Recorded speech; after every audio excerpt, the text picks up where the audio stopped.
بسم اللہ الرحمن الرحیم۔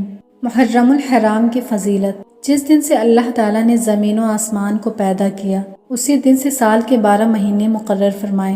اللہ کریم قرآن مجید میں ارشاد فرماتا ہے، بے شک مہینوں کی گنتی اللہ کے نزدیک 12 مہینے ہیں۔ اللہ کی کتاب میں جب سے اس نے آسمان و زمین بنائے ان میں سے 4 حرمت والے ہیں۔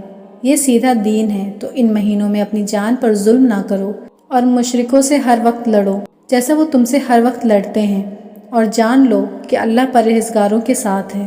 اسلامی سال کا آغاز محرم الحرام کے مہینے سے ہوتا ہے۔ محرم کو محرم اس لیے کہا جاتا ہے کہ اس ماہ میں جنگ و قتال حرام ہے۔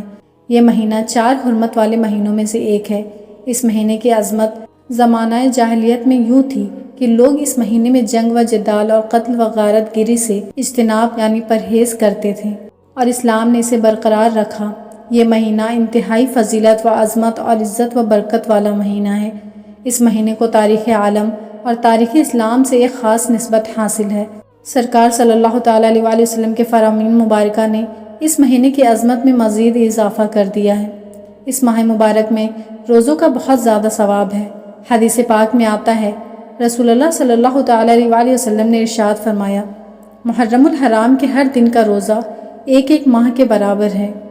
اسی طرح عبداللہ بن عباس رضی اللہ تعالیٰ عنہ سے روایت ہے کہ آپ صلی اللہ تعالیٰ علیہ وآلہ وسلم نے فرمایا، جو شخص یوم عرفہ کا روزہ رکھے گا تو اس کے 2 سال کے صغیرہ گناہوں کا کفارہ ہو جائے گا، اور جو شخص محرم کے مہینے میں 1 روزہ رکھے گا اس کو ہر روزے کے بدلے میں 30 روزوں کا ثواب ملے گا۔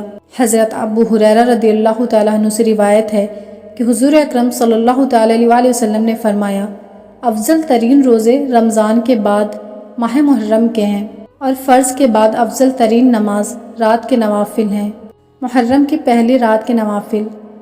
آج میں آپ لوگوں کو محرم الحرام کے پہلے دن کے نوافل کے بارے میں بتانے لگی ہوں، جس کے ادا کرنے سے روزی روزگار میں فرشتوں کے ذریعے انشاءاللہ تعالی مدد ہوگی۔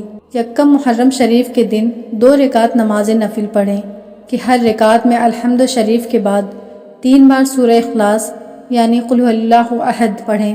سلام کے بعد ہاتھ اٹھا کر یہ دعا پڑھیں، بسم اللہ الرحمن الرحیم، اللہم انت اللہ العبد القدیم ھذہ سنۃ جدیدۃ اسألک فیہا العصمۃ من الشیطان الرجیم والامان من السلطان الجابر ومن شر کل ذی الشر ومن البلاء والآفات واسألک العون والعدل علی ھذہ النفس الامارۃ بالسوء والاشتغال بما یقربنی الیک یا بر یا رؤوف یا رحیم یا ذا الجلال والاکرام۔ جو شخص اس نماز کو پڑھے گا اللہ تعالیٰ اس کے اوپر 2 فرشتے مقرر فرما دے گا تاکہ وہ اس کے کاروبار میں اس کی مدد کریں، اور شیطان لعین کہتا ہے کہ افسوس میں اس شخص سے تمام سال نا امید ہوا۔